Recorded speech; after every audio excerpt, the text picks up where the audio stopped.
Adakah anda tahu Kuala Lipis pernah menjadi ibu negeri Pahang dari tahun 1898 hingga 1955 sebelum digantikan oleh Kuantan?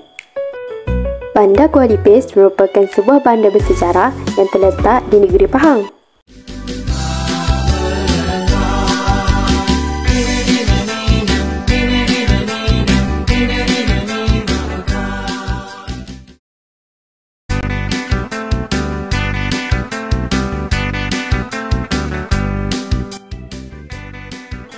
Sungai Lipis terletak di persimpangan dua sungai. Kuala Lipis terletak di pertemuan Sungai Jelai dan Sungai Lipis. Sebab itulah dinamakan Kuala Lipis.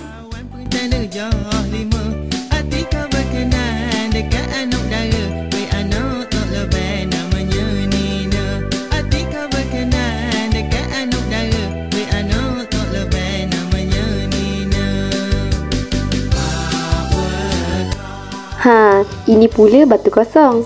Bandar ini menempatkan batu tanda Zero Mile, titik ukuran jarak ke semua lokasi di Pahang ketika zaman penjajahan.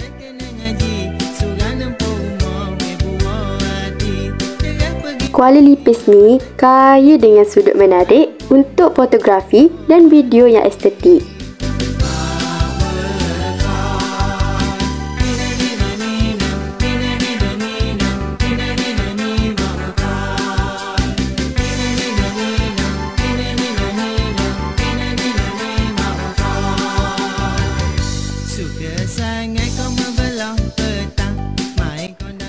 Tengoklah bangunan-bangunan dekat sini. Semuanya mempunyai lukisan mural yang cantik. Kuala Lipis ni masih mempunyai bangunan-bangunan kolonial.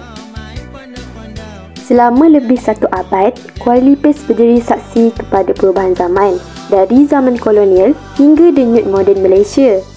Tak perlu jauh untuk merasai keindahan, ketenangan dan sejarah yang hidup. Semua itu ada di Kuala Lipis.